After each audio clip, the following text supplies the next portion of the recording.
Hello दोस्तों, कैसे हैं आप सब। उम्मीद करता हूं आप सब अच्छे होंगे। कहानी में आगे बढ़ने से पहले आप सभी से एक गुजारिश है। अगर आप हमारे चैनल पर नए हैं तो प्लीज़ हमारे चैनल को सब्सक्राइब कीजिए और हमें सपोर्ट कीजिए, जिससे हमारा हौसला बढ़े और हम आपके लिए प्यारी प्यारी कहानियां लेकर आते रहें। और अगर आपका कोई सुझाव है तो हमें कमेंट करके ज़रूर बताइए। तो चलिए चलते हैं कहानी की ओर। देखो अवनी, हमें कुछ नहीं सुनना। आज शाम को तुम्हें लड़का देखने चलना है बस। लेकिन पापा, हमने कहा ना चलना है तो बस चलना है। माँ, आप समझाओ ना पापा को, मुझे शादी नहीं करनी है। पापा क्यों नहीं समझ रहे। अवनी हरीश जी की बातों का विरोध करते हुए गायत्री जी से मिन्नत भरे लहजे में कहती है, बस बहुत हो गया तुम्हारा पागलपन। हम कब से कुछ बोल नहीं रहे हैं, तो इसका मतलब ये बिल्कुल भी नहीं है कि तुम हमारे लाड प्यार का नाजायज़ फ़ायदा उठाते हुए हमसे इस तरह की बदतमीज़ी करो। हमने एक बार कह दिया सो कह दिया। और हाँ, एक बात कान खोलकर सुन लो तुम, ये शादी तो किसी भी कीमत पर होकर ही रहेगी। अब ये तुम्हारे ऊपर है कि तुम लड़के को देख सुनकर करना चाहती हो या फिर बिना देखे सुने। अवनी को अपना आखिरी फैसला सुनाकर हरीश जी कमरे से बाहर निकल जाते हैं और अवनी ठगी सी उन्हें जाते हुए देखती रह जाती है। हरीश द्विवेदी शहर का एक जाना माना नाम, दो दो कार्टून की फैक्ट्री और तीन तीन मेडिकल स्टोर के मालिक हैं, जिन्हें शहर का बच्चा बच्चा उनके नाम से जानता है। चार लोगों के परिवार में अवनी उनकी बड़ी बेटी, जो अभी अभी अपनी पढ़ाई पूरी करके फारिग हुई है और फिलहाल घर पर ही है। अंकुर उनका छोटा बेटा, जो विदेश में रहकर पढ़ाई करता है और लंबी छुट्टियों पर घर आता रहता है। पत्नी गायत्री द्विवेदी एक हाउसवाइफ, स्वभाव से जितनी सीधी सादी उतनी ही सौम्य भी। अब आखिरी में आते हैं मिस्टर हरीश द्विवेदी पर, जो वैसे तो बहुत ही नरम दिल के इंसान हैं, लेकिन जब बात उनके उसूलों और उनकी इज्जत की आती है तो वो किसी की भी नहीं सुनते। अवनी को अपने पापा का फैसला बिल्कुल भी अच्छा नहीं लगा था। वो इस लड़के से तो क्या, अपनी माता पिता के पसंद के किसी भी लड़के से शादी नहीं करना चाहती थी, और वजह था उसका किसी और लड़के से अंदर ही अंदर प्रेम करना। अवनी के माता पिता को ये बात पता तो थी, लेकिन वो अवनी के सामने इस मामले में अनजान बने रहने में ही उसकी भलाई समझते थे। आखिरकार मिस्टर हरीश के फैसले के आगे अवनी की एक न चली और ना चाहते हुए भी उसे शाम को उस लड़के से मिलने के लिए जाना ही पड़ा, जिसे उसके पिता ने उसके लिए पसंद किया था। शाम के 6 बज रहे थे। स्थान 5 सितारा गंगोत्री होटल। लड़के की तरफ से लड़के के अलावा एक लेडीज और आई थी, जिसे वो लड़का ताई माँ कहकर पुकार रहा था। अवनी को ये देखकर बड़ा अजीब लगा कि लड़के के साथ उन ताई माँ के अलावा उसका और कोई सगा संबंधी नहीं आया था। बातों बातों में पता चला कि जब वो 4 साल का था तभी एक एक्सीडेंट में उसके माँ बाप गुजर गए थे, और तब से उसे इन्हीं ताई माँ ने पाल पोस कर बड़ा किया था। वो उसके यहाँ एक आया के तौर पर नियुक्त हुई थी, लेकिन देखते देखते कब वो उसके लिए ताई माँ बनकर सगी माँ से भी बढ़कर हो गई, ये उसे खुद को भी पता नहीं चला। उस लड़के का उस औरत से खून का रिश्ता भले ही ना था, लेकिन उन दोनों के मन में एक दूसरे के लिए प्यार और सम्मान की कोई कमी नहीं थी। जब उसके माता पिता की मृत्यु हुई थी तो उनका कोई रिश्तेदार उसे अपनाने, उसे अपना नाम देने आगे नहीं आया, और तब ये ताई माँ ही थी जिन्होंने उसे सीने से लगाकर बड़े नाजों से पाल पोस कर बड़ा किया और माँ पिता की कमी कभी महसूस नहीं होने दी। उसके लिए उनकी ममता में कभी कोई खोट इसलिए भी नहीं आ पाया क्योंकि उनकी खुद की कोई औलाद नहीं थी। शादी के 6 महीने बाद ही पति की मृत्यु हो जाने के पश्चात लोगों द्वारा समझाने पर भी उन्होंने दूसरी शादी नहीं की और अपने पति के साथ गुजारे 6 महीने की खूबसूरत यादों के सहारे अपनी ज़िंदगी अकेले ही काट देने का कठिन निर्णय ले लिया। और अब तो बेटे के रूप में उन्हें जीने के लिए ममताओं का सहारा भी मिल गया था, जो उनके लिए भगवान के भेजे गए प्रसाद से कम नहीं था। अवनी जब से आई थी लड़के पर कोई खास ध्यान नहीं दिया था। इसकी वजह शायद उसका उस लड़के में शादी को लेकर कोई इंटरेस्ट ना होना था। गायत्री जी के कहने पर उसने एक उचाट सी नज़र लड़के पर डाली और फिर बिना कोई रेस्पॉन्स दिए जड़वत बनी वैसे ही बैठी रही जैसे इतनी देर से बैठी हुई थी। गायत्री जी के जोर देने पर अवनी ने उस लड़के से बातचीत की भी औपचारिकता निभाई, लेकिन इस मामले में अपनी पसंद नापसंद को लेकर चुप ही रही। लड़के को अवनी पसंद थी, लेकिन अवनी को लड़का पसंद था कि नहीं, ये अभी क्षण से ही बना हुआ था। गायत्री जी को लड़का इतना पसंद आया कि उन्होंने अवनी के पिता से सलाह मशवरा करने के बाद अवनी की सहमति पाए बगैर ही लगे हाथ रोके की रस्म भी अदा कर दी, जिसमें उन्होंने शगुन के तौर पर लड़के के हाथ पर 2 ब्रांडेड सूट के कपड़े, एक सोने की चेन और 11,000 रुपये नकद रख दिए। लड़के की ओर से ऐसी कोई तैयारी नहीं थी, लेकिन रस्म तो उन्हें भी निभानी ही थी। और तब लड़के की ताई माँ ने अवनी के माता पिता से रोके की कोई तैयारी ना होने की माफ़ी मांगते हुए अपने हाथ से सोने का कंगन उतारकर बड़े प्यार से अवनी के हाथों में पहना दिया, जो अवनी को बिल्कुल भी अच्छा नहीं लगा। लेकिन गायत्री जी और हरीश जी का मुस्कुराता हुआ चेहरा देखकर उसे अपनी मनोदशा पर कंट्रोल करना पड़ा। इस रोके की रस्म से सभी बहुत खुश थे सिवाय अवनी के, लेकिन इस चीज़ से उसके माता पिता को कोई फर्क नहीं पड़ा था। वो तो ये देखकर खुश थे कि लड़का निहायत ही सभ्य, संस्कारी और सुशील था, जो हर लिहाज से उनकी अवनी के लिए अच्छा था। लौटते हुए रास्ते पर अवनी अपसेट थी। बावजूद इसके उसने रास्ते में किसी से कुछ नहीं बोला, लेकिन जैसे ही घर आई उसने खुद को कमरे में बंद कर लिया। गायत्री जी और हरीश जी ये देखकर कुछ परेशान ज़रूर हुए, लेकिन उन्होंने इस बाबत उससे ना ही कुछ पूछा और ना ही कोई रिएक्ट किया, क्योंकि वो जानते थे कि उन्होंने अवनी को लेकर जो फैसला लिया है वो उसके हित में है और बिल्कुल सही है। अवनी कमरे में अपनी ज्वेलरी उतार कर फेंकती जा रही थी और मन ही मन भुनभुनाती जा रही थी। ये माँ पापा का दिमाग भी ख़राब हो गए। पता नहीं इन्हें ऐसा क्या अच्छा लगा उस महाशय में, जो मुझसे पूछने की भी जहमत नहीं उठाई और रोका ही कर दिया। ज़रा हिम्मत तो देखो उसकी, मुझे पसंद करने चला है, मुझे, अवनी द्विवेदी को पसंद करने चला है। खुद की तो ना कोई शक्ल सूरत ना ही कोई क्लास, लेकिन जनाब को लड़की सुंदर और क्लासी चाहिए। और सब तो छोड़ो, कपड़े तक पहनने की तहजीब नहीं, कुछ भी पहना, मुंह उठाया और चले आए लड़की देखने। मुझे तो ये समझ नहीं आ रहा, हर वक्त हर चीज़ में क्लास की दुहाई देने वाले पापा जी की पसंद इतनी घटिया कब से हो गई। अव्वू दरवाज़ा खोलो बेटा, अव्वू। अव्वू। दरवाजे पर गायत्री जी खड़ी थी और अवनी से दरवाज़ा खोलने की रिक्वेस्ट कर रही थी, लेकिन इतनी आवाज़ लगाने पर भी गायत्री जी को अवनी की तरफ से कोई रेस्पॉन्स नहीं मिला। देखो बेटा, मैं जानती हूँ तुम इस रोके से खुश नहीं हो, पर यकीन मानो बेटा, हम लोग तुम्हारा भला ही चाहते हैं। दरवाज़ा खोल दे बेटा, मुझे तुझसे कुछ ज़रूरी बात करनी है। लेकिन मुझे आपसे कोई बात नहीं करनी माँ, प्लीज़ आप जाओ यहाँ से। चली जाऊँगी, पर एक बार मेरी बात तो सुन ले। कहिए क्या कहना है, अवनी ने झटके से दरवाज़ा खोलते हुए गायत्री जी से गुस्से में कहा। देखो बेटा, मैं जानती हूँ कि तुम हम लोगों से नाराज़ हो, लेकिन एक बार ठंडे दिमाग से सोच कर देखो, क्या हम तुम्हारा बुरा चाहेंगे? नहीं बेटा, हम सब तुम्हारा बुरा कभी भी नहीं चाहेंगे, बल्कि हम तो तुम्हें इतना प्यार करते हैं कि तुम्हारे लिए हर लिहाज से अच्छा ही करने की कोशिश करेंगे। अच्छा, यही अच्छा कर रहे हैं आप लोग, ये जानते हुए भी कि मैं शादी नहीं करना चाहती। ज़बरदस्ती मेरी शादी करा रहे हैं, और वो भी ऐसे लड़के से जिसका ना कोई ठोर ना ठिकाना, ना कोई आगे ना पीछे, ना तो कोई क्लास ना तहजीब। देखो बेटा, मैं मानती हूँ कि देव बहुत ही सिंपल सा दिखने वाला लड़का है, लेकिन उसके अंदर तमीज़ और तहजीब की कोई कमी नहीं है। वरना तुम ही सोचो, आजकल के लड़के जहाँ लड़की देखते ही बड़ों का लिहाज त्याग कर लड़की से बात करने को आतुर हो जाते हैं, वहीं उसने ऐसी कोई निर्लज्जता नहीं दिखाई। और तो और उसने तुमसे तभी बात की जब हमने उसे तुमसे बात करने के लिए फोर्स किया। तुमने एक बात शायद नोटिस नहीं की, वो चाहता तो तुमसे अकेले में बात करने की इच्छा जता सकता था, लेकिन उसने हम सब बड़ों के सामने ही तुमसे बात करना मंजूर किया। मैं तो यही देखकर खुश हो गई कि तुमसे बात करते समय उसने तुम्हारी ओर एक बार भी अपनी नज़रें नहीं उठाई। इससे पता चलता है कि उसके अंदर संस्कार कूट कूट कर भरा हुआ है। एक लड़की की इज्जत करने के साथ ही बड़ों का कितना लिहाज है उसके अंदर। और उसकी आवाज़ की तो तारीफ़ ही क्या करूं, कितनी मिठास, कितनी मधुरता थी उसकी आवाज़ में। और सबसे बड़ी बात, बड़ों के लिए कितनी इज्जत है उसके दिल में। ताई माँ से खून का रिश्ता ना होते हुए भी उन्हें अपनी माँ का दर्जा देता है, कितना सम्मान करता है उनका। वरना आजकल तो लड़के बड़े हुए नहीं कि अपने सगे माँ बाप से भी बात करने की तहजीब भूल जाते हैं। गायत्री जी की बातों का अवनी पर कोई खास असर नहीं हुआ। वो सब मैं नहीं जानती माँ, बस मैं इतना जानती हूँ कि मुझे वो लड़का रत्ती भर भी पसंद नहीं आया। और फिर आप ये सब इतने दावे से कैसे कह सकती हैं? ये सब उसका दिखावा भी तो हो सकता है। आखिर हम उसे जानते ही कितना है। घंटे 2 घंटे की मुलाकात में आप किसी अजनबी को लेकर अपनी राय कैसे बना सकती हैं माँ? तुम्हारा कहना बिल्कुल सही है, लेकिन एक सच ये भी है कि तुम्हारे पापा ने और मैंने ये बाल धूप में सफ़ेद नहीं किए हैं। अब इतने भी नासमझ नहीं हैं हम कि उम्र के इस पड़ाव पर आकर दिखावा और असलियत में परख ना कर सकें।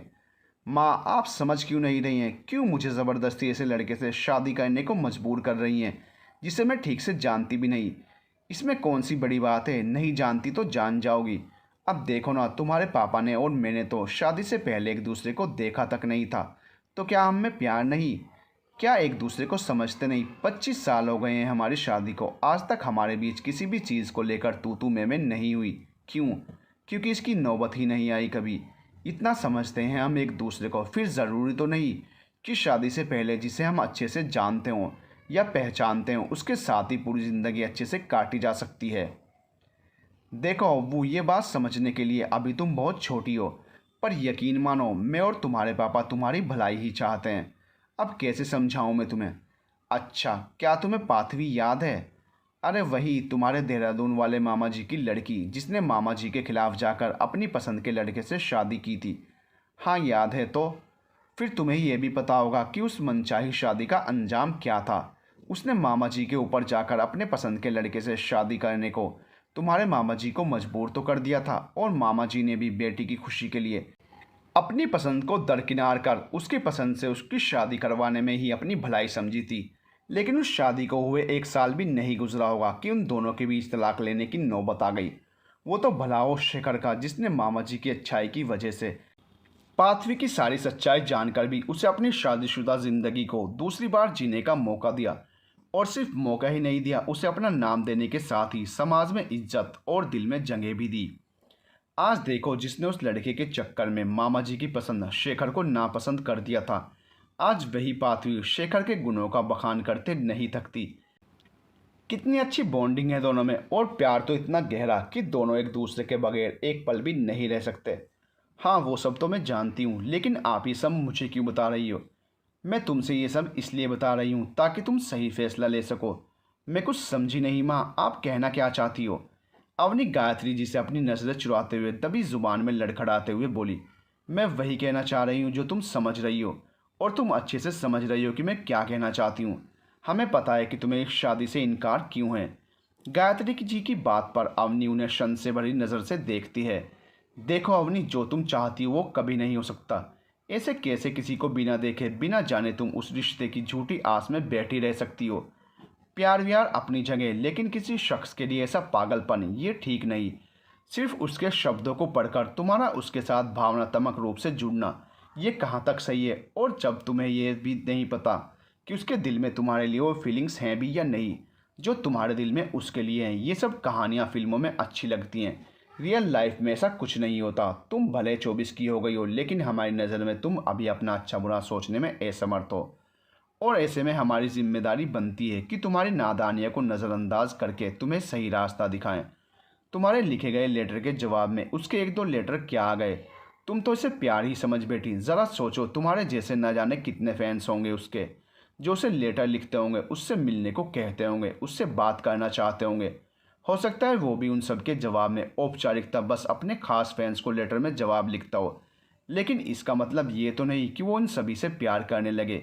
उसकी भी कुछ मर्यादाएं होंगी, कुछ उसूल होंगे। फैंस को जवाब देना उसकी मजबूरी होगी। अब ऐसे में कोई तुम्हारे जैसा पागल उसे प्यार का नाम दे दे तो ये तो उसकी गलती है ना। अब इसमें उस बेचारे का क्या कसूर? मेरी बात मानो बेटा, देर से शादी कर लो। देर से अच्छा जीवन साथी तुम्हें कभी नहीं मिल सकता, और ये मैं तुम्हें पूरे विश्वास और व्यक्तिगत अनुभव से कह रही हूँ। गायत्री जी बोलती जा रही थी और अवनी उन्हें भाव शून्य को एकटक निहारती जा रही थी। उसे इस तरीके से भाव शून्य में खुद को निहारता देखकर गायत्री जी उसकी मनोव्यथा को भांपते हुए कहती हैं, हो सकता है कि तुम्हें अभी मेरी बात अच्छी ना लग रही हो, लेकिन ये तुम्हारे पूरे भविष्य का सवाल है। किसी पर भी आंख बंद करके विश्वास नहीं किया जा सकता। और तुम्ही ने तो कहा अभी कि किसी को बिना जाने किसी के बारे में कोई राय कायम करना समझदारी नहीं है। तुम भी तो वही कर रही हो, जिसे तुम देखना नहीं, जिसे तुम जानती नहीं, फिर उसके बारे में ऐसा ख्याल क्यों रखना? हो सकता है तुमने अभी तक केवल उसके एक रूप को जाना हो, जिसमें तुम्हें सिर्फ अच्छाई दिखती हो। उसके और भी रूप हों जो किसी को ना पता हो। वो सनकी भी हो सकता है, लंगड़ा भी हो सकता है, शराबी भी हो सकता है, शक्ल सूरत में बुरा भी हो सकता है, आवाज़ भी मोटी भद्दी हो सकती है, कुछ भी हो सकता है। अब तुमने तो उसे देखा नहीं और ना ही उसे व्यक्तिगत तौर पर जानती हो। ये भी हो सकता है कि सामने से देखकर तुम उसे पसंद न करो। मेरे ख्याल से मैं जो तुम्हें समझाना चाहती थी तुम अच्छे से समझ रही होंगी। अवनी अब भी गायत्री जी की बातों पर चुप ही थी। क्या करूं, एक पत्नी होने के साथ एक माँ का दिल भी है मेरे अंदर, और सच यही है कि एक माँ अपने बच्चे को उदास कभी नहीं देख सकती। रास्ते भर की तुम्हारी चुप्पी और यहाँ आने पर भी तुम्हारा किसी से कोई बात ना करते हुए सीधे अपने कमरे में चला जाना खल रहा था मुझे, इसलिए तुम्हें समझाने चली आई। नहीं तो अपने पापा को तो तुम जानती ही हो, उसूलों के कितने पक्के हैं। एक बार अगर कोई फैसला ले लिया तो फिर किसी भी कीमत पर पीछे हटना नहीं जानते। चलती हूँ, लेकिन एक बार अपनी माँ की बातों पर ठंडे दिमाग से गौर ज़रूर करना। अवनी की माँ तो चली गई थी अवनी को समझाकर, लेकिन अवनी समझने की बजाय माँ की बातों में और उलझ गई। वो दो राहों पर खड़ी खुद के ही फैसले पर दुविधा में आ गई थी। माँ की कही कही एक एक बात उसके जहन में फ्लैशबैक होकर घूम रही थी। क्या माँ सच कह रही थी? ये मेरा पागलपन है? क्या हम किसी ऐसे आदमी से दिल से नहीं जुड़ सकते जिसे हमने कभी देखा ना हो? क्यों नहीं जुड़ सकते? किसी को देखने के लिए ऊपर की दो आंखों की क्या ज़रूरत? मन की आंखें ही काफ़ी होती हैं, और मेरा मन उनके हर शब्द में उन्हें महसूस करता है, उनके एहसास को, उनके ख्यालों को, उनके अंदाज में जीता है। उनका मुझे लेटर लिखना अपने फैंस को खुश करने के लिए कोई औपचारिकता ही सही, लेकिन क्या मेरे लिए इतना काफ़ी नहीं कि उन्होंने मुझे लेटर का जवाब दिया? अगर उनके मेरे जैसे लाखों फैंस होंगे तो हों, मेरी वजह से, मेरे लिए तो उनके जैसा एक ही है। माँ ने तो मुझे समझा दिया, लेकिन अब मैं कैसे समझाऊं अपने इस मन को जो रात दिन उन्हीं के ख्यालों में जीता है, उन्हीं की बातें करता है, उन्हीं के सपने देखता है। अब माँ को कौन बताए? उनको लगता है कि मैंने उन्हें अभी तक देखा ही नहीं, जबकि ये आधा सच है। पूरा सच तो ये है कि मैंने उन्हें बहुत नज़दीक से देखा है, रोज़ ही देखती हूँ, मिलती हूँ, प्यारी प्यारी बातें भी करती हूँ। अरे कोई मेरी नज़र से मेरा मन बनकर देखे, उन्हें मालूम चल जाएगा खुदा का तराशा हीरो में सबसे कीमती कोहिनूर सा अस्तित्व है उनका। जान ले कोई अगर करीब से उन्हें, तो खुदा समझकर सजदा ही कर बैठे, ऐसे हैं वो। ये माँ भी ना कुछ भी कहती हैं। अब उनसे कैसे कहूँ कि जिसके ख्याल मामूली नहीं हैं वो खुद मामूली कैसे हो सकता है? जिसकी बातें इतनी खूबसूरत हैं वो बदसूरत कैसे हो सकता है? जिसका अंदाज इतना कातिलाना हो उसकी आवाज़ भद्दी कैसे हो सकती है? जिसके शब्दों के बयां करने के तरीके में इतनी शक्ति हो कि वो किसी को भी अपना दीवाना बना ले, वो अपंग कैसे हो सकता है? जिसको कल्पना करने मात्र से ही रोम रोम में सुरूर भर जाए, वो शराबी कैसे हो सकता है? मैं किसी ऐसे इंसान से शादी नहीं कर सकती जिसे मैं जानती ही नहीं। नहीं, मैं ये शादी नहीं कर सकती। लेकिन पापा को कैसे मनाऊंगी? उन्हें क्या बताऊंगी, क्या कहूँगी उनसे मैं? ये कि मैं जन्म भर कुंवारी रह जाऊंगी, लेकिन किसी और से शादी का ख्याल अपने दिल में भी नहीं ला सकती। और क्या वो मेरी बात को सुनेंगे? मेरे दिल का हाल समझ पाएंगे? क्यों नहीं सुनेंगे? बेटी हूँ उनकी, मुझ में जान बसती है उनकी। लेकिन क्यों सुनेंगे वो मेरी बात? और कहीं पापा ने भी इसे मेरा पागलपन करार दे दिया तो? और अब तो रोका भी किया जा चुका है। सुबह 9:30 बजे नाश्ते के डाइनिंग टेबल पर हरीश जी और गायत्री जी बैठकर अवनी की शादी को लेकर आपस में विचार विमर्श कर ही रहे थे कि अवनी को डाइनिंग टेबल की ओर आता देख चुप हो गए। गुड मॉर्निंग बेटा। इसी के साथ अवनी को इतनी जल्दी फ्रेश होकर नाश्ते के लिए डाइनिंग पर आया देख उन्होंने आश्चर्य भी प्रकट किया। उनका आश्चर्य प्रकट करना इसलिए भी जायज़ था, जब से अवनी की पढ़ाई पूरी हुई थी वो आमतौर पर 9:30 या 10 बजे उठा करती थी और नाश्ता 11 बजे तक करती थी। तब तक हरीश जी नाश्ता करके निकल गए होते थे, तो उनकी अवनी से मुलाकात दोपहर के 2:30 बजे ही होती थी, लंच के समय। गुड मॉर्निंग पापा। गुड मॉर्निंग माँ। उसने हल्की मुस्कुराहट के साथ हरीश जी की दूसरी तरफ वाली खाली कुर्सी पर बैठते हुए जवाब दिया। क्या बात है, आज तो हमारी बिटिया बहुत जल्दी उठ गई। हाँ पापा, वो आपसे कुछ बात करनी थी। हाँ कहो, उन्होंने पराठे का बाइट अपने मुंह में डालते हुए कहा। जी जी, बात यह है कि आगे की लाइन बोलते हुए अवनी की ज़ुबान लड़खड़ा रही थी। वो पापा, बात दरअसल ये है कि मैं शादी नहीं करना चाहती। उसने ये लाइन बिना रुके झटके में कह दी। लेकिन क्यों बेटा? उनके चेहरे के भाव और बोलने के अंदाज से लग रहा था कि उन्होंने अवनी की इस बात को ज़्यादा तवज्जो नहीं दी थी। जी, मुझे वो लड़का पसंद नहीं। अवनी ने हिम्मत करके हिचकिचाते हुए अपने मन की बात कह दी। लड़का पसंद नहीं? लेकिन वो तो बहुत ही अच्छा लड़का है। शायद तुम्हें उसे परखने में कोई गलती हो गई। अगर तुम किसी की बाहरी सुंदरता देखकर ऐसा कह रही हो तो यहाँ तुम्हारा डिसीज़न बिल्कुल गलत है। उन्होंने ये बात बिल्कुल सपाट लहजे में कही। जी, बात वो नहीं है। देखो बेटा, बात कोई भी हो, लेकिन अब मैं पीछे नहीं हट सकता। उन्होंने अवनी की बात बीच में ही काटते हुए अपनी बात रखी। फैसला मेरा जो पहले था वही अब भी है, और अब तो मैंने उसकी ताई माँ को ज़ुबान भी दे दी है, तो मुकरने का तो कोई सवाल ही नहीं उठता। और हाँ, ये फैसला हमने बहुत सोच समझ कर लिया है, इसीलिए अच्छा होगा कि बिना किसी सवाल जवाब और बिना किसी संशय के तुम भी समझ जाओ। जी पापा, मगर मैं ये कहना चाहती थी कि मैं, आगे बोलते हुए इसकी ज़ुबान लड़खड़ा रही थी। अगर तुम इस टॉपिक पर कुछ और कहना चाहती हो तो आगे में कुछ सुनने वाला नहीं, क्योंकि मेरा फैसला अटल है जो किसी भी कीमत पर बदल नहीं सकता। गुड बाय, लंच पर मिलते हैं। इतना कहकर हरीश जी नाश्ते के टेबल से उठ चुके थे। हरीश जी जा चुके थे और अवनी उनके सामने अपनी बात खुलकर ना रख पाने की वजह से खुद पर ही खींच रही थी। पापा के सामने आते ही मैं इतनी नर्वस क्यों हो गई, जबकि मुझे भी पता है कि इस घर में सबसे ज़्यादा प्यार मुझे पापा से ही मिलता है। फिर उनसे अपने दिल की बात कहने में मेरी जुबान लड़खड़ा क्यों रही थी। गायत्री देवी उसके मन की व्यथा समझ रही थी और ये भी जानती थी कि अवनी पापा के सामने चाहकर भी खुलकर क्यों नहीं बोल पाई। उन्होंने अपने बच्चे को संस्कार ही ऐसे दिए थे कि अवनी का अपने पापा के सामने इस बारे में खुलकर कुछ ना कह पाना जायज़ था। उन्होंने अवनी की प्लेट में नाश्ता रखते हुए कहा, कोई फ़ायदा नहीं अव्वू, तुम जानती हो अपने पापा को, और सिर्फ जानती ही नहीं बल्कि बेहतर तरीके से जानती हो। मैंने तो तुम्हें पहले ही कहा था कि दुनिया इधर की उधर हो जाए, लेकिन तुम्हारे पापा ने अगर एक बार किसी बात पर मोहर लगा दी तो फिर वो किसी भी हाल में पीछे नहीं हटेंगे। तुम ये सब जानकर भी अनजान क्यों बन रही हो? मेरी मानो ये बचकानी हरकत छोड़ो और देव से शादी कर लो। यकीन मानो देव से शादी करके भविष्य में तुम्हें ज़रा भी पछतावा नहीं होगा। भूल जाओ सब बीता हुआ पुराना किस्सा और अपनी आने वाली ज़िंदगी पर फोकस करो। यकीनन सब अच्छा होगा। अब इतना भरोसा तो कर ही सकती हो तुम अपने माँ पापा पर। उन्होंने बिना किसी मानसिक दबाव के अवनी की आंखों में आंखें डालकर रहस्यमयी तरीके से मुस्कुराते हुए कहा। गायत्री जी बोलती रही और वो अनमने ढंग से नाश्ता करते हुए उनकी बात सुनती रही बिना किसी प्रत्युत्तर के। वो समझ चुकी थी कि इनके सामने कुछ भी कहना या सुनना बेकार है। ये करेंगे वही जो ये करना चाहते हैं। 1 घंटे बाद वो अपने कमरे में थी। उसके हाथ में एक किताब थी और वो बड़ी तन्मयता से उस किताब को पढ़ रही थी। बचपन से ही अवनी को किताबें पढ़ना बहुत पसंद था। वो जब भी उदास होती या उसका मन अच्छा नहीं होता वो अपनी पसंद की किताब लेकर पढ़ने बैठ जाती। इससे उसका माइंड फ्रेश हो जाता था और उसकी उदासी कब छूमंतर हो जाती उसे पता भी नहीं चलता। शौक उसका वही रह गया, बस उम्र के साथ साथ किताबें बदलती गई। समय उसके हाथ में जो किताब थी उसका नाम था गुड लक बाय चांस।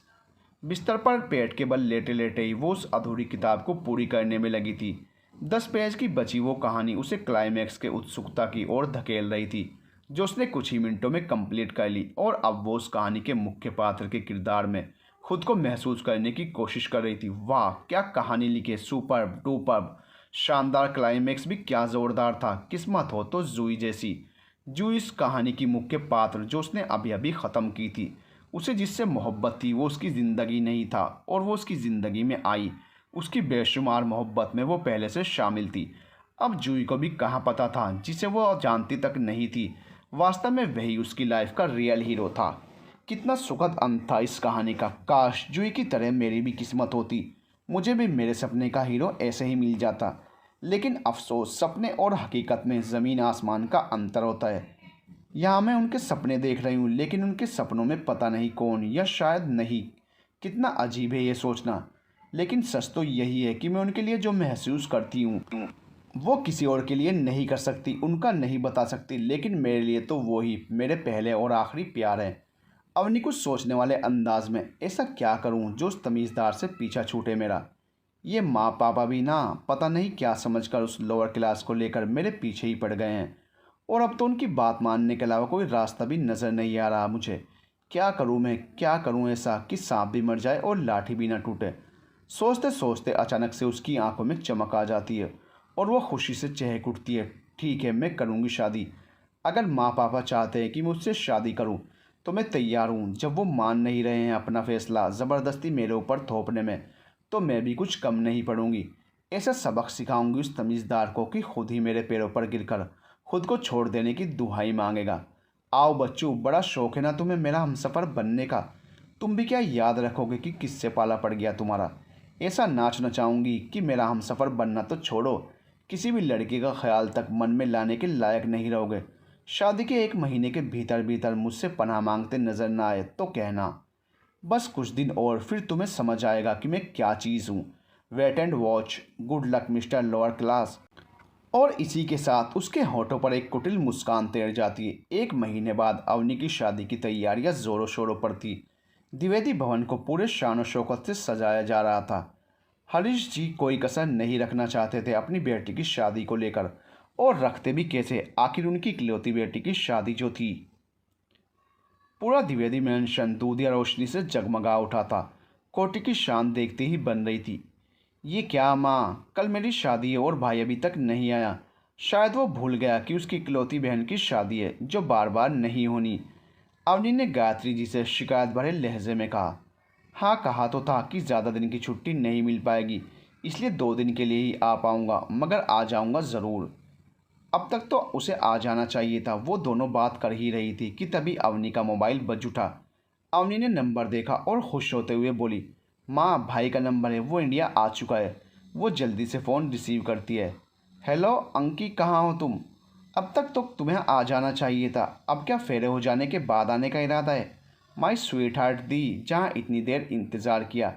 1 घंटे और कर लो, मैं बस पहुँचने ही वाला हूँ। चलो ठीक है, जल्दी आओ। जस्ट चिल दी, मैं तो पहले ही पहुँच जाता, बट यू नो इंडिया का ट्रैफिक।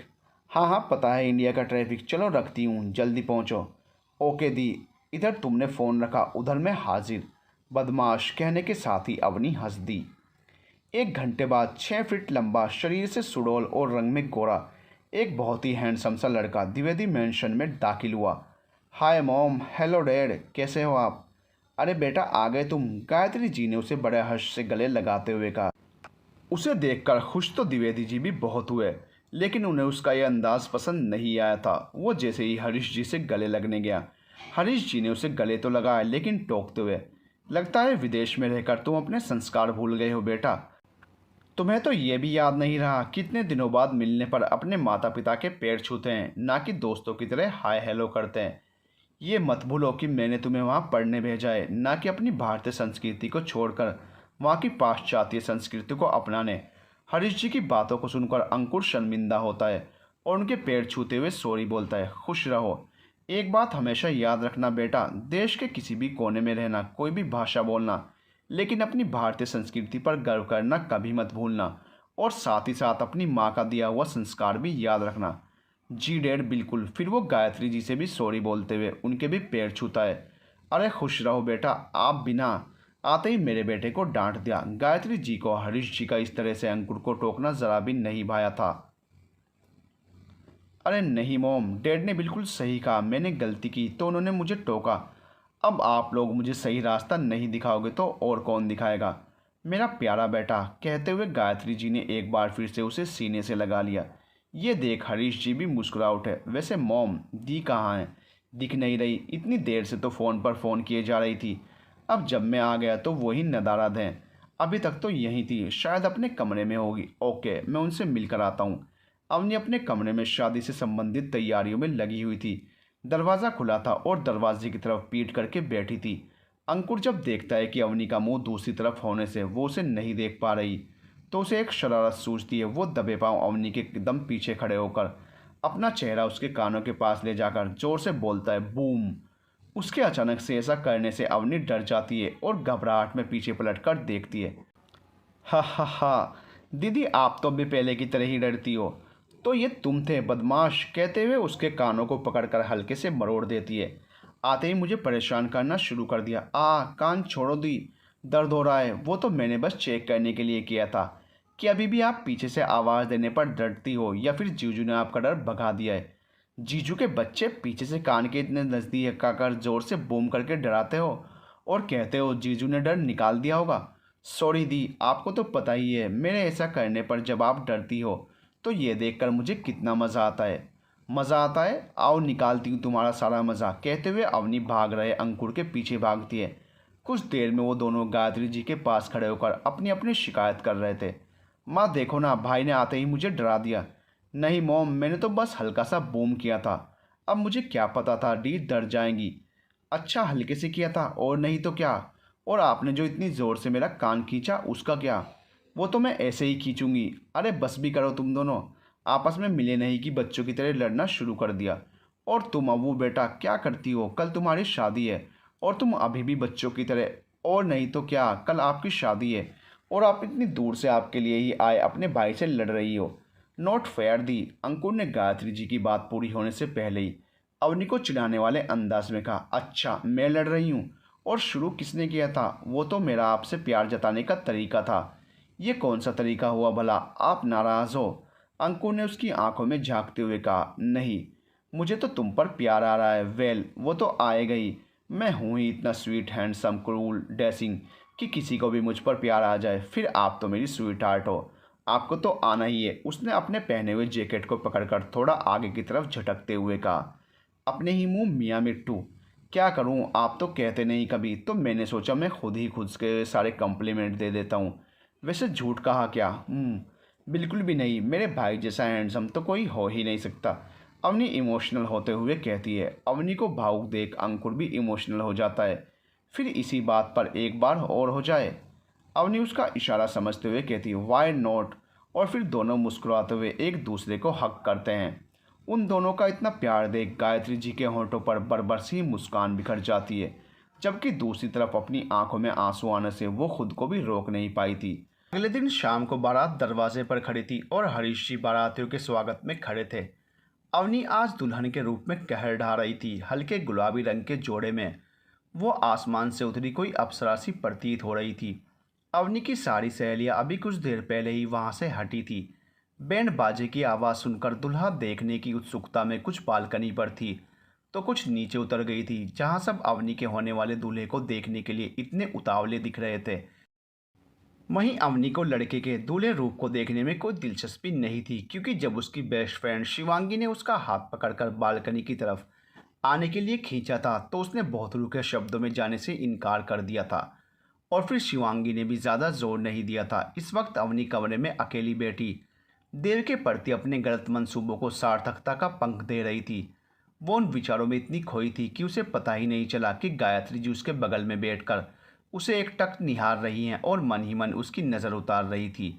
अवनी को गायत्री जी की उपस्थिति का आभास तब हुआ जब शिवांगी की आवाज़ ये कहते हुए उसके कानों में पड़ी, वाह, दाद देनी पड़ेगी आंटी, आपकी पसंद की क्या लड़का चुना है अव्वू के लिए, एकदम परफेक्ट। वाओ अवनी, सच में यार तुम बहुत लकी हो जो जीजू जैसा हैंडसम और समझदार लाइफ पार्टनर मिल रहा है तुम्हें।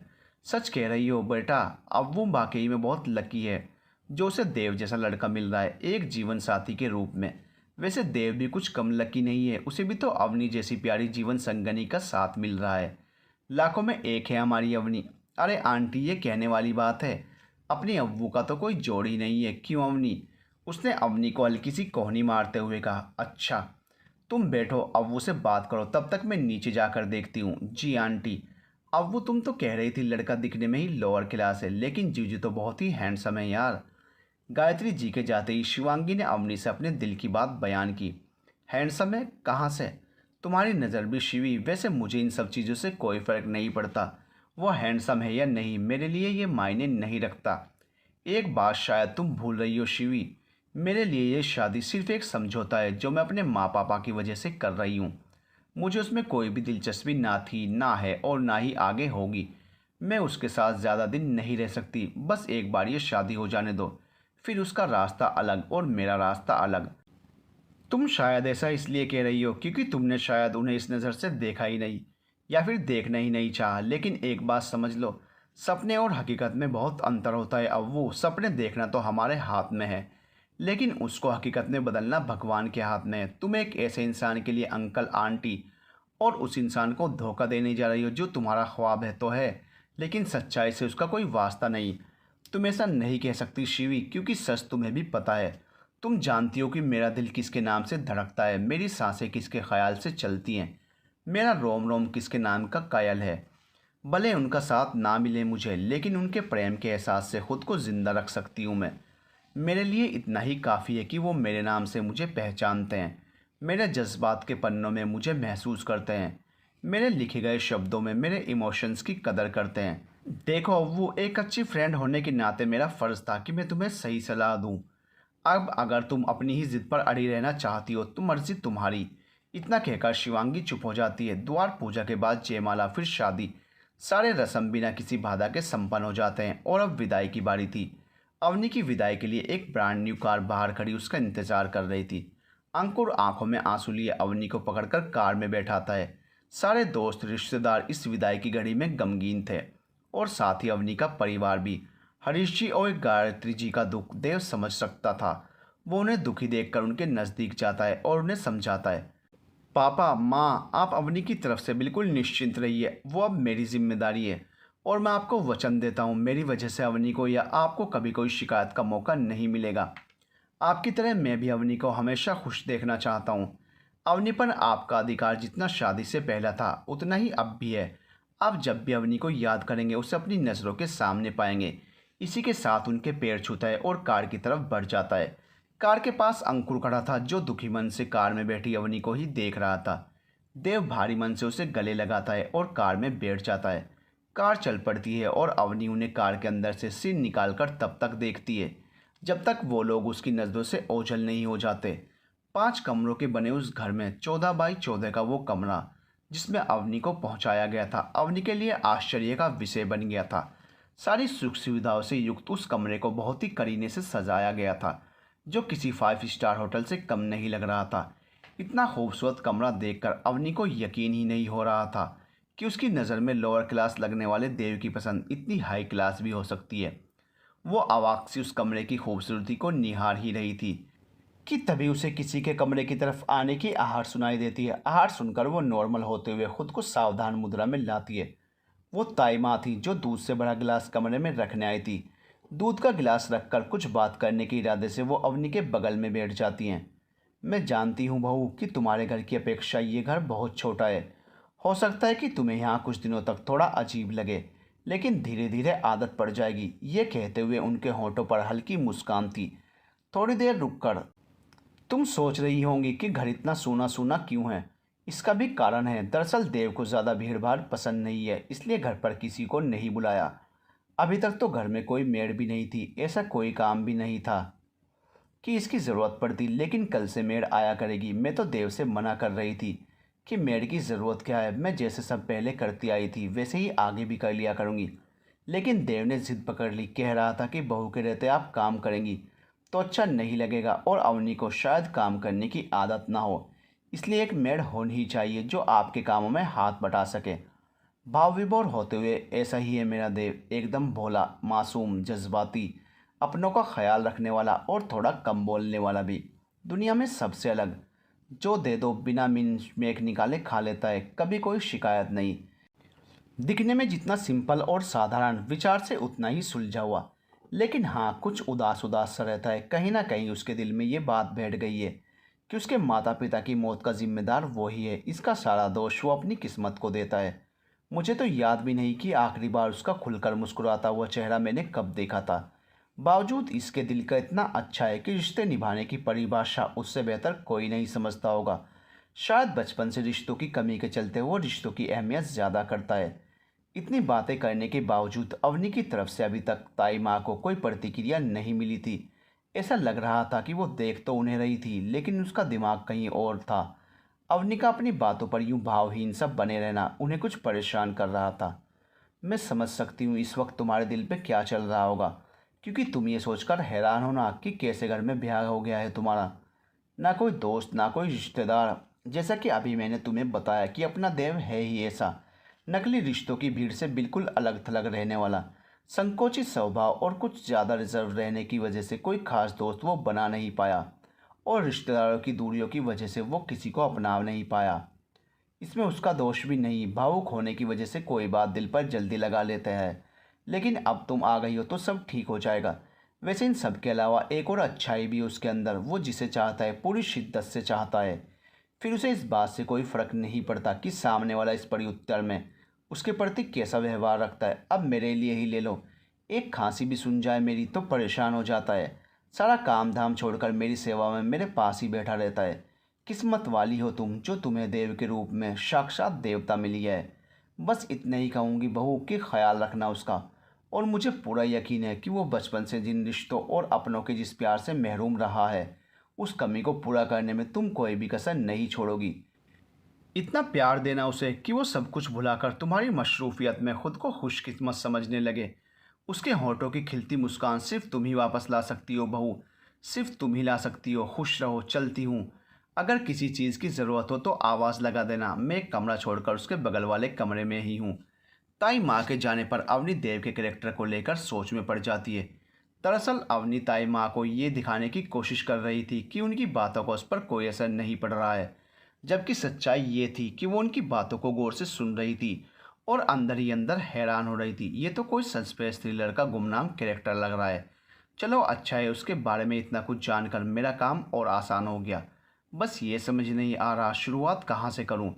वो विचारों में गुम थी कि तभी फिर से किसी के कदमों की आहट से वो चौकन्नी हो जाती है। इस बार देव था जो कमरे में आने से पहले नॉक करके तब अंदर आया था। वो अंदर आकर अवनी के बगल में बैठ जाता है और उसे अपने बगल में बैठता देख अवनी थोड़ा दूर सरक जाती है। वो शांत भाव से अवनी की तरफ देखता है और बड़ी तहजीब से कहता है, देखिए घबराइए मत, मैं इस समय ऐसा कुछ भी नहीं करूँगा जिससे आप असहज हों, क्योंकि मैं जानता हूँ कि आप मुझे पसंद नहीं करती।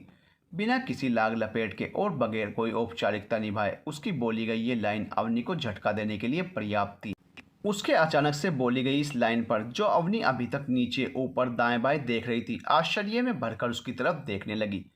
जी शब्द पर जोर देते हुए वो दोबारा अपनी लाइन दोहराता है, जी मैं जानता हूँ कि आप मुझे पसंद नहीं करती, और अब ये मत पूछिएगा कि कैसे, क्योंकि मैं बता नहीं पाऊँगा। इसी के साथ मैं ये भी मानता हूँ कि मैं आपके लायक नहीं हूँ। कहाँ आप आसमान के चमचमाते अनगिनत सितारों में सबसे अलग चांदनी सी, और कहाँ मैं एक साधारण सा दिखने वाला बहुत ही मामूली इंसान। देखिए आप मुझे गलत मत समझिएगा, ये सच जानते हुए भी मैंने आपसे शादी की तो इसके पीछे भी एक रीज़न है। वो रीज़न भी मैं आपको बताऊंगा, लेकिन सही वक्त आने पर। फ़िलहाल इतना कह सकता हूँ कि हो सके तो मुझे माफ़ कर दीजिएगा, लेकिन यकीन मानिए आपसे शादी करने के पीछे मेरा इरादा एकदम नेक था। आज हमारे नए जीवन के सफ़र की पहली रात है, तो मैं इसे खूबसूरत पल को ज़ाया नहीं जाने दे सकता। इसलिए मैं आपसे गुजारिश करना चाहूँगा कि आप इस पल को मेरे लिए यादगार बनाने में मेरा सहयोग करें। अवनी को संशय भरी नज़रों से अपनी ओर देखता देख देव अवनी से कहता है, मैं समझ सकता हूँ आपके दिल में क्या चल रहा होगा। देखिए आप मुझ पर पूरा भरोसा कर सकती हैं। मैं आपको विश्वास दिलाता हूँ कि मैं आपका भरोसा टूटने नहीं दूंगा। जब तक आप खुद से हमारे इस पति पत्नी के रिश्ते को आगे ले जाने के लिए सहज नहीं हो जाती, तब तक मैं आपसे इस रिश्ते को कायम करने के लिए नहीं कहूँगा, क्योंकि मुझे रिश्तों में ज़ोर ज़बरदस्ती करना पसंद नहीं। मेरा मानना है कि एक अच्छा रिश्ता तभी पनप सकता है जब रिश्ते में कोई शर्त या कोई औपचारिकता ना हो। देव की बातों पर अवनी चुप तो थी, लेकिन कुछ कुछ अचंभित भी। देव कुछ देर चुप रहने के बाद, क्या आप मेरा सपोर्ट करेंगी इस रात को हसीन, यादगार और खूबसूरत बनाने में? अवनी सोच रही थी कैसा अजीब इंसान है ये। एक तरफ तो रिश्ता कायम ना करने की बात कह रहा है, दूसरी तरफ इस पल को यादगार बनाने के लिए मेरा सपोर्ट मांग रहा है। अवनी के चेहरे पर उभरते भाव से देव ने अंदाज़ा लगा लिया कि उसके मन में क्या चल रहा है। जी, खूबसूरत बनाने से मेरा आशय ये था कि एक दूसरे को समझने के लिए एक पति पत्नी के बीच दोस्ती से अच्छा रिश्ता तो हो ही नहीं सकता कोई। तो क्यों ना हम आज की इस रात को जाया ना करते हुए अपने नए सफ़र में दोस्ती नाम के एक नए रिश्ते का आगाज़ करें। इतना बोलकर देव अवनी के प्रत्युत्तर की प्रतीक्षा में उसकी ओर देखता है, लेकिन अवनी को कश्मकश में पड़ा देख उसको कहना पड़ता है, कोई बात नहीं, इसमें भी कोई ज़बरदस्ती नहीं है। अगर आप हाँ कहोगी तो ही मैं हाथ आगे बढ़ाऊंगा।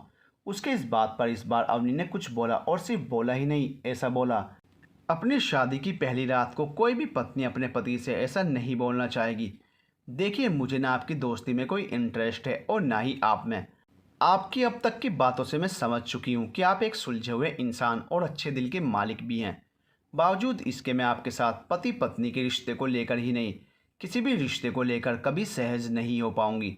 वो तो मैंने अपने माँ बाप की वजह से आपसे शादी कर ली, वरना मैं आपसे तो क्या किसी से भी शादी नहीं करना चाहती थी।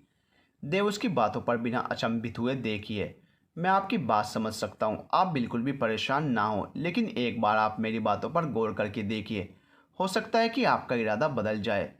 अब जबकि बड़ों के आशीर्वाद और पूरे रीति रिवाज से हमारी शादी हो ही चुकी है, तो मेरे ख्याल से हमें अपने लिए ना सही, अपने बड़ों के लिए ही सही इस रिश्ते को आगे बढ़ाने के लिए एक मौका देना चाहिए। समय की कोई पाबंदी नहीं है, आप इत्मीनान से ठंडे दिमाग से सोच समझकर फैसला कीजिए।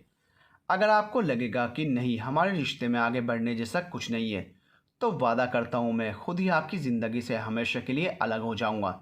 ये निर्णय लेने के बाद आपके पास एक हफ्ते का टाइम है। इतना कहकर देव कमरे से बाहर निकल जाता है। अवनी देव के इस रूप को देखकर समझ नहीं पा रही थी कि वो क्या रिएक्शन दे। उसने तो कुछ और ही प्लान बनाया था, यहाँ तो उसका सारा प्लान धराशायी हो चुका था। देव खुद ही एक हफ्ते में उसकी ज़िंदगी से आउट हो जाने की बात कर रहा था। चलो ये भी बढ़िया, मैं तो एक महीने का सोच रही थी, यहाँ तो एक हफ्ते में ही पीछा छूट रहा है। अवनी अंदर ही अंदर सोचकर खुश हो रही थी। एक तरफ जहां अवनी एक हफ्ते में उससे पीछा छूट जाने की खुशी मना रही थी, वहीं दूसरी तरफ वो देव की कही बातों को सोच परेशान भी हो रही थी। सब कुछ जानकर भी उसने मुझसे शादी की, ये किसी रीज़न की बात कर रहा था। और उसने ऐसा क्यों कहा कि अभी वो कारण बताने का सही समय नहीं है। ये शख्स मुझे कोई रहस्य जैसा लग रहा है, एक ऐसा रहस्य जिसे सुलझाने जाओ तो और उलझते जाओ। खैर मुझे क्या, वो और उसकी रहस्यमयी बातें उसे मुबारक हों। मुझे तो ये सोचकर ही खुशी महसूस हो रही है कि मुझे ये सब बस एक हफ्ते ही झेलना है। उसके बाद मैं और मेरा दिल वो अंदर से दरवाजे की कुंडी लगाकर वॉशरूम का रुख करती है। कुछ ही देर में एक सिल्की गाउन के साथ वो बिस्तर पर थी। दूध के 2 गिलास जो ऐसे ही पड़े हुए थे उसमें से वो एक गिलास उठाती है और दूध पीकर आराम से लेट जाती है। थकी हुई होने की वजह से उसे जल्दी ही नींद आ जाती है। भोर के 4 बजे अवनी की नींद अचानक खुलती है। उसे प्यास लगी थी। वो साइड टेबल पर रखे बोतल को उठाती है तो उसमें पानी ही नहीं होता। पानी लेने के इरादे से वो दरवाज़ा खोलकर बाहर जाती है। एक किचन, एक हॉल, एक स्टोर रूम के अलावा 5 कमरों के बने इस छोटे से नए घर में किचन का रास्ता ढूंढना उसके लिए बड़ी बात नहीं थी। बहुत जल्द उसे किचन दिख गया। पानी का बोतल लिए वो अपने रूम की तरफ आ ही रही थी कि एक कमरे में जलती हुई लाइट ने उसका ध्यान अपनी ओर खींचा। वो उत्सुकतावश उस कमरे की ओर चल पड़ी। दरवाज़ा अंदर से खुला था कि बंद ये नहीं पता था उसे, लेकिन चिपका होने की वजह से वो दरवाजे पर ही ठिठक गई। उस कमरे से उसे किसी की बात करने की आवाज़ आ रही थी। ये तो देव की आवाज़ है, लेकिन ये इतनी सुबह सुबह किससे बात कर रहा है? ताई माँ तो अपने कमरे में सो रही होंगी और यहाँ हम तीनों के अलावा कोई है भी नहीं। वो दरवाजे को खोलने के इरादे से अपना हाथ दरवाजे की ओर बढ़ाती है, लेकिन कुछ सोचकर हाथ वापस खींच लेती है। वो वापस मुड़ती है और अपने कमरे की ओर बढ़ जाती है। कमरे में पहुंचकर उसके मन में आता है कि कई बार ताई माँ के कमरे में चेक करती हूँ, क्या पता देव उन्हीं से बातें कर रहा हो। चेक करने के इरादे से वो ताई माँ के कमरे तक पहुँचती है। हल्की सी खिड़की खुली होने पर वो उसमें से कमरे के अंदर झांकती है और उन्हें गहरी नींद में सोया देख वापस अपने कमरे की ओर लौट आती है। ताई माँ तो सो रही है, फिर वहाँ देव के साथ कौन है जिससे वो बातें कर रहा है? वो बिस्तर पर आकर लेट जाती है, लेकिन उसको नींद पूरी तरह से काफूर हो चुकी थी। सुबह के 6 बज चुके थे और वो अब भी उसके आवाज़ के बारे में सोच रही थी। कुछ ही देर में दरवाजे पर नॉक होता है। अवनी दरवाज़ा खोलती है। सामने ताई माँ बैटरी लिए खड़ी मुस्कुरा रही थी। अवनी दरवाजे पर ही खड़ी होकर उनके पैर छूती है और चाय को ट्रे पकड़ना चाहती है। दरअसल वो उन्हें अंदर आने देने से हिचकिचाती है। इसके पीछे का कारण ये था कि वो उस कमरे में अकेली है। इसका पता तो वो ताई माँ को नहीं चलने देना चाहती थी। वो जानती थी कि ये सच बाहर आएगा तो हज़ारों सवाल उठेंगे। औरों की चिंता नहीं थी उसे, फिक्र थी तो बस अपने माँ पापा की। ताइमा अवनी के खड़े रहने के बावजूद साइड से जगह बनाते हुए कमरे के अंदर चली जाती हैं और चाय का कप टेबल पर रखकर उससे बड़े प्यार से कहती हैं, बेटा चाय पीकर फ्रेश हो जाओ, 8 बजे तक मेड आ जाएगी, तब तक तुम अपने पर्सनल काम निपटा लो। उसे ये देखकर आश्चर्य हो रहा था कि ताई माँ को देव के कमरे में ना होने का ज़रा भी फर्क नहीं पड़ा था। वो पहले की तरह ही बिल्कुल नॉर्मल बिहेव कर रही थी। एक बार को उसके मन में आया कि 4 बजे उसने जो कुछ भी देखा या सुना उस कमरे में उसके बारे में उनसे पूछे, लेकिन पता नहीं क्या सोचा और संभल गई। ताई माँ अवनी की मनोव्यथा से अनजान बोलती जा रही थी, 9 बजे तक देव भी उठ जाएगा। आज से मेड भले ही आ रही हो, लेकिन मैं चाहती हूँ कि आज सुबह 9 बजे की चाय वो तुम्हारे हाथ की बनी पिए। रोज़ तो मैं ही बनाती थी, लेकिन अब तुम आ गई हो तो अच्छा होगा कि सुबह के चाय वाली जिम्मेदारी तुम संभालो। देव को अच्छा लगेगा, कहते हुए मुस्कुराती हैं और उसके गालों पर प्यार की एक हल्की सी थपकी देते हुए बाहर निकल जाती हैं। बड़े अजीब लोग हैं, किसी बात पर कोई रिएक्ट ही नहीं करते। ताई माँ को पता है कि देव मेरे साथ इस कमरे में नहीं बल्कि दूसरे कमरे में है। ये जानते हुए भी इतनी नॉर्मल कैसे रह सकती हैं? शायद देव ने उन्हें सब बता दिया हो। ऐसा ही होगा, तभी उन्होंने कोई रिएक्ट नहीं किया। वैसे तो अवनी को किचन के काम की कोई ज़्यादा जानकारी नहीं थी, लेकिन चाय कॉफ़ी अच्छी बना लेती थी। 9 बजे चाय बनाने के बाद, ताई माँ चाय मैंने बना दी है, आप जाकर दे आइए। अरे बेटा, इतने प्यार से बनाई है तो तुम खुद ही दे आओ। कब तक मैं रुक्मणी को घर के काम के बारे में अच्छे से समझाती हूँ। अवनी को विस्मय से देख, क्या हुआ बेटा, क्या सोच रही हो? जी कुछ नहीं। चाहते हुए भी अवनी ताई माँ की बातों को अनसुना नहीं कर पाई। जी किस कमरे में है? वो कमरा बताती हैं और रुक्मी को काम समझाने में व्यस्त हो जाती है। Knock knock. अंदर से कोई रिस्पॉन्स नहीं आता। वो दरवाजे को हल्के से धकेलती है तो दरवाज़ा खुल जाता है। देव अभी भी नींद में था। वो चाय टेबल पर रखती है और सोते हुए देव को जगाने के इरादे से उसकी ओर देखती है। एक पल को उसकी नज़र देव पर ठहर जाती है। बिखरे बालों में सोते हुए कितना मासूम लग रहा था वो, बिल्कुल किसी फरिश्ते सा। लेकिन अगले ही पल, ये मैं क्या सोच रही हूँ, वो अपनी नज़रें देव पर से हटा लेती है। जी, ताई माँ ने चाय भेजी है। अवनी के आवाज़ लगाने का कोई फ़ायदा नहीं हुआ। देव अब भी वैसे ही सो रहा था। कोई रास्ता ना देख वो अपने हाथों को हिचकिचाते हुए आगे ले जाती है, देव के हाथ के बिल्कुल करीब, और उसके हाथों को पकड़कर झिझोड़ती है। उसे कुछ अजीब लगता है तो वो तुरंत अपने हाथ देव के हाथ से हटा लेती है। तब तक देव आंखें खोल चुका था। सामने अवनी को देख उसे अपनी आंखों पर यकीन नहीं होता है। अवनी, और यहाँ वो अपनी आंखों को मलता है और अवनी की तरफ फिर से देखता है।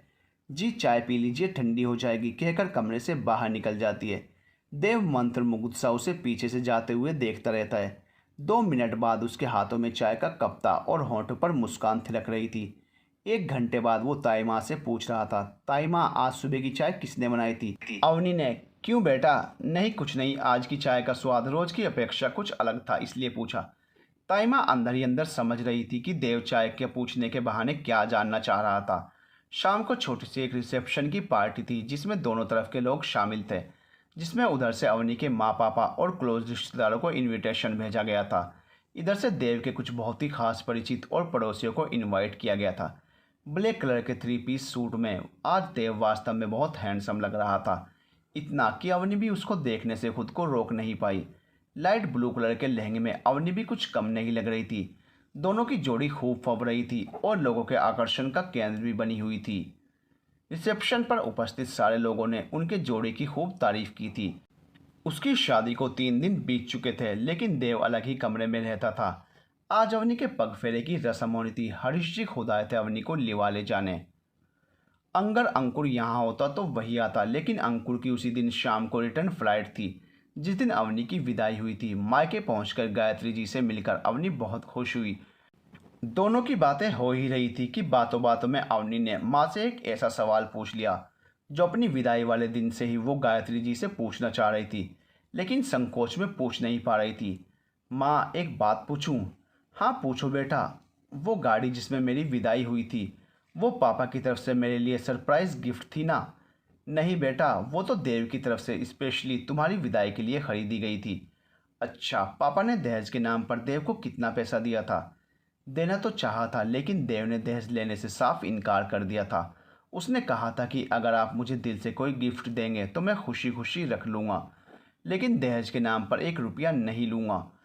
आप तो मुझे अपनी सबसे कीमती चीज़, अपने दिल का टुकड़ा दे ही रहे हैं। इसके सामने उन कागज़ के टुकड़ों का क्या मोल है? बेटा पूरा हीरा है देव, इतनी ऊंची सोच। उसकी अच्छाई देखकर कभी कभी मैं सोचने पर विवश हो जाती हूँ कि पूर्व जन्म की किसी तपस्या का फल ही होगा जो हमें इस जन्म में देव के रूप में मिला है। वैसे तुम ये सब क्यों पूछ रही हो? क्या देव ने तुम्हें इस बारे में कुछ नहीं बताया? वो दरअसल इस बारे में हमारी आपस में कोई बात नहीं हुई थी। वो बातों को रख दूसरी तरफ मोड़ते हुए टॉपिक चेंज कर देती है। वो मुझे लेने देव आ रहे हैं ना? हाँ, देव आ रहा है, बात हुई थी उससे मेरी, बोल रहा था 4 बजे तक पहुंच जाएगा। तुमसे क्या कहा था, कितने बजे आएगा? जी, वो जल्दी जल्दी में पूछना भूल गई थी। तो अभी पूछ लो। जी, अवनी छोटा सा जवाब देकर माँ को टालने की कोशिश करती है। घड़ी में 2 बज रहे थे। देव को आने में 2 घंटे और बाकी थे। गायत्री जी अपने कुछ खास रिश्तेदारों के साथ मिलकर देव के स्वागत की तैयारियां कर रही थी। ये वो खास रिश्तेदार थे जो अवनी की शादी में उपस्थित हुए थे और जिन्हें अवनी के पग फेरों की रस्म तक रोक लिया गया था। सब नीचे थे और अवनी कमरे में अकेली बैठी देव के बारे में सोच रही थी। कोई इतना अच्छा कैसे हो सकता है? लेकिन ये सब उसका दिखावा भी तो हो सकता है। क्या किसी इंसान के लिए इतना दिखावा करना पॉसिबल है? दिखावा करने की भी एक सीमा होती है। सोचते सोचते उसके सामने देव का वो सोता हुआ मासूम चेहरा घूम जाता है, जिसमें वो बिखरे बालों के साथ मासूम लग रहा था, बिल्कुल एक छोटे बच्चे की तरह। वो देव के साथ लौट रही थी। रास्ते पर अवनी ने देव से कोई बात नहीं की, लेकिन हाँ, बीच बीच में चोर नज़र से देव को देख जरूर रही थी। वो लोग घर पहुंच चुके थे और ताई माँ दरवाजे पर जल से भरा कलश लिए उनके स्वागत में खड़ी थी। ये उसका इस घर में दूसरी बार गृह प्रवेश हुआ था। आज रात फिर उसने देव के कमरे की लाइट जलते हुए देखी, लेकिन आज वो उस तरफ पानी लेने नहीं गई थी, बल्कि जानबूझकर गई थी। उसे समझ नहीं आ रहा था कि देव आखिर इतनी रात गए उस कमरे में करता क्या है। मन में ढेरों सवाल लिए वो चुपचाप अपने कमरे में वापस आकर लेट जाती है।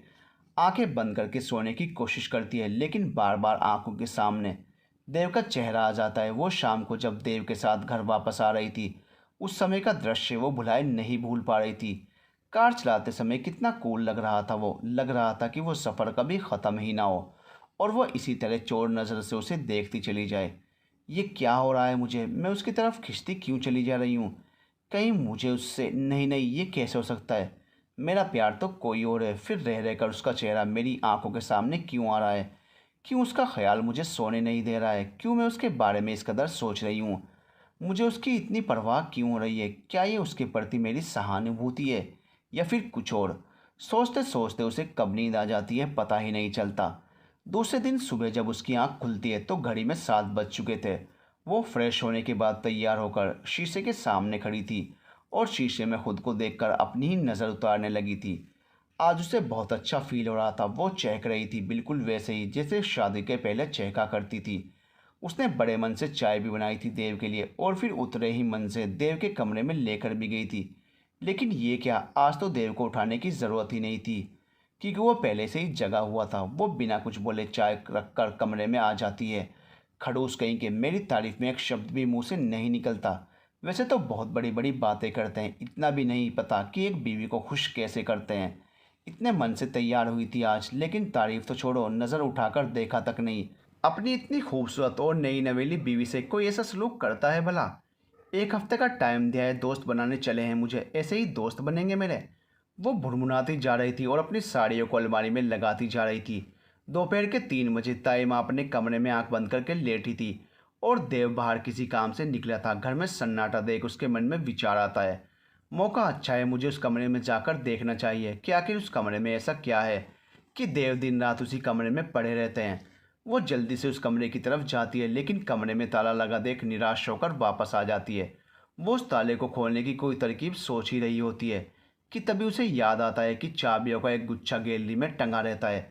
एक बार गलती से उसकी नज़र उन गुच्छों पर पड़ गई थी। वो भागते हुए गैलरी में आती है, चाबियों का गुच्छा उठाती है और तेज़ी से उस कमरे की तरफ जाती है। ट्राई करते करते एक चाबी काम कर जाती है और वो ताला खुल जाता है। अंदर पहुंचकर वो भौचक्की सी उस पूरे कमरे को देख रही थी। तो ये है मेरी वो सोतन जहाँ बैठकर देव दिन रात अपना समय बिताते हैं। दरअसल वो कोई आम कमरा नहीं था, बल्कि पूरी की पूरी लाइब्रेरी थी जो मोटी मोटी किताबों से भरी पड़ी थी। साइड में ही एक टेबल और एक चेयर रखा था। टेबल पर एक लैंप होने के साथ ही एक डायरी पड़ी थी। उसकी नज़र जैसे ही उस डायरी पर पड़ती है वो उत्सुकतावश उस डायरी की तरफ बढ़ती है। वो उस डायरी को छूने ही वाली होती है कि तभी उसे किसी के पैरों की आहट सुनाई देती है। वो घबराहट में एक जगह जड़वत हो जाती है, न आगे न पीछे, और अब तो वो भाग भी नहीं सकती थी क्योंकि कोई फ़ायदा नहीं था पकड़ी जाती। वो देव था जो लाइब्रेरी के अंदर आ चुका था। अवनी अपनी सफाई में कुछ कहती इससे पहले ही देव ने बोल दिया, तो आखिरकार आप इस कमरे तक पहुंच ही गई। देव की बातों का अवनी से कोई जवाब देते नहीं बन रहा था। चलो अच्छा किया, वैसे आपकी पसंद की ही किताबें हैं यहाँ, आप चाहें तो पढ़ सकती हैं। हिम्मत करके अवनी ने पूछा, तो आपको भी किताबों का शौक़ है? आपने तो इस बारे में मुझे कभी कुछ बताया नहीं। बताने की नौबत ही कहाँ आने दी आपने। वैसे मुझे किताबों का सिर्फ शौक़ ही नहीं, बल्कि किताबें मेरी ज़िंदगी भी हैं, मेरी साधना, मेरी उपासना है। ताई माँ के बाद अगर मुझे कोई जीने का मकसद देता है तो वो ये किताबें ही हैं। क्या मैं इन्हें देख सकती हूँ? अवनी ने उत्साहित होकर पूछा था। हाँ क्यों नहीं, अरे वाह, आपकी पसंद मेरी पसंद तो एक ही है। यहाँ तो ज़्यादातर किताबें एक ही लेखक की हैं जिसे पढ़ना मुझे बहुत पसंद है। जी ये आपके लिए ही हैं। वैसे मुझे कुछ खास पसंद नहीं है ये लेखक, लेकिन आपकी पसंद का पता माँ से चलने पर मैंने इस लेखक के लिए भी अपनी लाइब्रेरी में थोड़ी सी जगह बना ली थी। सोचा था आपसे दोस्ती हो जाने पर आपको सरप्राइज़ दूंगा, लेकिन आपने तो पहले ही देख लिया। थैंक यू सो मच मेरी पसंद का इतना ख्याल रखने के लिए। कहते हुए वो खुश होते हुए अनजाने में ही देव के गले लग जाती है और फिर इसका आभास होते ही शर्माकर पीछे भी हट जाती है। उसी रात सोते समय कोई किसी की पसंद का इतना ख्याल भी रख सकता है कि वो उसकी पसंद से अपनी आधी लाइब्रेरी ही सजा दे?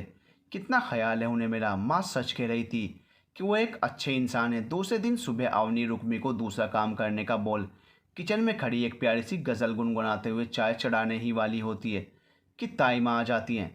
बेटा अगर देव के लिए चाय चढ़ाने जा रही हो तो मत चढ़ाना। वो ताई माँ को संशय भरी नज़रों से देखते हुए पूछती है। क्यों ताई माँ, क्या आज उन्होंने चाय पहले पी ली है? हाँ, आज वो सवेरे 5 बजे ही उठ गया था, उसे ज़रूरी काम से बाहर जाना था तो चाय नाश्ता करके सुबह 6 बजे ही निकल गया। अच्छा, ताई माँ ने गौर किया कि यह खबर सुनते ही अवनी का मुंह कुछ लटक सा गया था।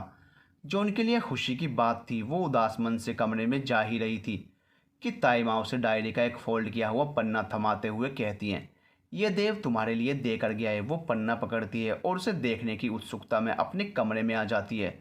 वो उस डायरी के पन्ने को खोलती है, देखती है तो उस पर कुछ लिखा हुआ होता है, लेकिन इसी के साथ उसे 440 वोल्ट का झटका भी लगता है। कैसे भूल सकती है वो इस हैंडराइटिंग को, और नीचे लिखा हुआ सिग्नेचर वाला नाम देखकर तो वो उछली पड़ती है। दिवाकर त्रिपाठी। उसके दिल की धुकधुकी पूरे रफ्तार पर थी। वो अपने सीने पर हाथ रख लेटर पढ़ना शुरू करती है। पूरे एक दिन के लिए उसे बिना बताए एक सेमिनार में शामिल होने के लिए देव द्वारा उससे माफ़ी मांगी गई थी। वो उस माफ़ीनामे को बार बार पढ़ रही थी, उसे चूम रही थी और इसी के साथ हवा में भी उड़ रही थी। ये इंतज़ार का पूरा एक दिन उसके लिए बहुत कष्टदायक था। ऐसा लग रहा था जैसे इस दिन को बीतने में सदियां बीत रही हों। आखिरकार वो सुबह आ ही गई जिसका वो दिल थाम कर बेसब्री से इंतज़ार कर रही थी। देव उसके सामने खड़ा था और वो देव से लिपटकर सिसक रही थी। आपने मुझे यह सब पहले क्यों नहीं बताया? आपको पता है आपके लिए कितना तड़पा है ये दिल। जी मेरा भी कुछ यही हाल था। जब जब आपके शब्दों को पढ़ता था, आपके शब्दों का जादू मेरे सिर पर इस कदर चढ़ जाता था कि मैं आपके ख्यालों से खुद को निकाल ही नहीं पाता था।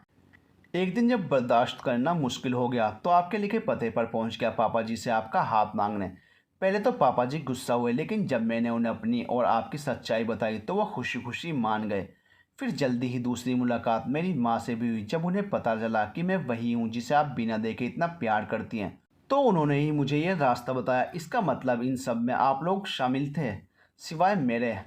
हाँ, यहाँ तक कि ताई माँ और अंकुर को भी पता था। मतलब सब मुझे मिलकर इतने दिन से बेवकूफ़ बना रहे थे, और मैं पागल बन भी गई। मैंने ये सब इसलिए किया क्योंकि मैं चाहता था कि आप मुझसे प्यार करें, यानी कि देव से, ना कि दिवाकर त्रिपाठी से जिसे आप सिर्फ शब्दों में महसूस करती हैं।